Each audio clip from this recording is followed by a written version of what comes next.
વિજાપુરમાં rotary club દ્વારા સાડીતોનથી નારી શક્તિની ભવ્ય ઉજવણી કરવામાં આવી।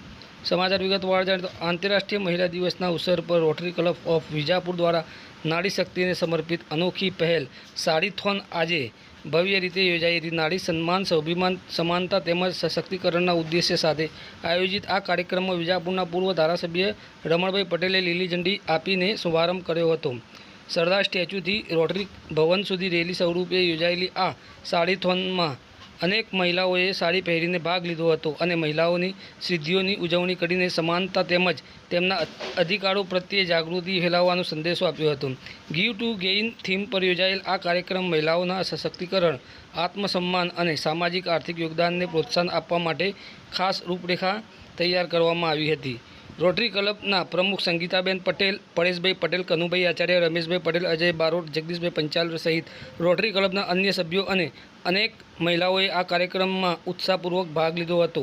આ પહેલ દ્વારા રોટરી ક્લબ ઓફ વિજાપુરે મહિલાઓની શક્તિ અને સંસ્કૃતિને વધુ ઉજાગર કરીને સમાજમાં સકારાત્મક સંદેશ પહોંચાડ્યો હતો। સહભાગીઓએ આ અનુભવને પ્રેરણાદાયી ગણાવ્યો હતો અને આવા વધુ કાર્યક્રમોની અપેક્ષા વ્યક્ત કરવામાં આવી હતી। આજે આંતરરાષ્ટ્રીય મહિલા દિવસની ખૂબ બધાને શુભેચ્છાઓ। નારી શક્તિએ આજે સંસ્કૃતિ, સમાનતા અને સશક્તિકરણના આ પ્રોગ્રામમાં બધી બહેનોએ મારી સાથે ભાગ લીધો અને એક સાડીથોનનું આયોજન કર્યું। બધી જ બહેનો, લગભગ 300 જેટલી બહેનોએ મને સાથ આપ્યો અને આજે સાડી પહેરીને મારી સાથે વોક કર્યું।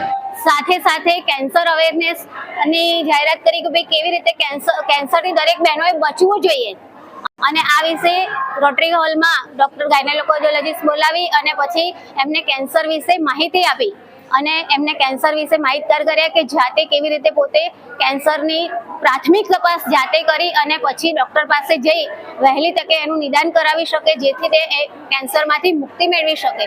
તેમજ દરેક આવેલ બહેનોને રોટરી ક્લબ તરફથી દરેક બહેનોને એક ભેટ આપવામાં આવી।